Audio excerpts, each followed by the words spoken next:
আসসালামু আলাইকুম। আশা করি সকলে ভালো আছেন।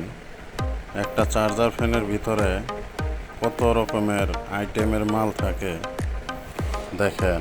একটা চার্জার ফ্যান পুরাপুরি যখন খুলে ফেলা হয়, আলাদা আলাদা করা হয় সবগুলা পার্টস, কতগুলো মাল একটা চার্জার ফ্যানের ভিতরে থাকে। এই জিনিসটার উপরেই আপনার চার্জার ফ্যানের যে খাঁচা, এই খাঁচাটা থাকে এই জিনিসটার উপরে। আর এটা হচ্ছে পাখার, এটার মাধ্যমে পাখা ঘুরে। এই খাঁচা এই জিনিসটার উপরেই ভর করে থাকে।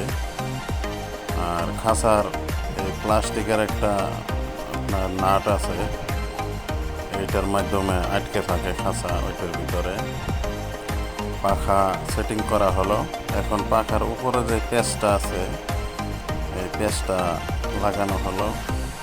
এটা হচ্ছে ওই খাঁচার যে ঢাকনা, আরেকটা খাঁচা, এটা লাগানো হচ্ছে। আর এটা হচ্ছে খাঁচার আপনার আটকানির জন্য একটা বেল্ট। মোটরের ব্যাক কভার লাগানো হচ্ছে। আর এখন মোটামুটি চার্জার ফ্যানের একটা আকৃতি আইছে। এটা অ্যাডাপ্টার, এটার মাধ্যমে সার্কিট চলে এবং ব্যাটারি চার্জ হয়। আর এটা হচ্ছে এসি কর্ড রাখার জায়গা। এখানে চার্জারের যে তারটা আছে, এই তারটা রাখার জায়গা। মোটামুটি সেটিং করা হয়ে গেছে। এখন লাইন দিয়ে দেখা যাক। লাইন আসছে।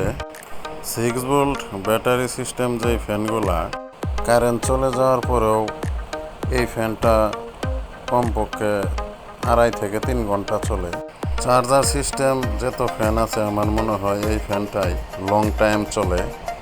আমি নিজে ইউজ করছি কিছুদিন। সকলে ভালো থাকবেন। আবার দেখা হইব অন্য কোনো ভিডিওতে।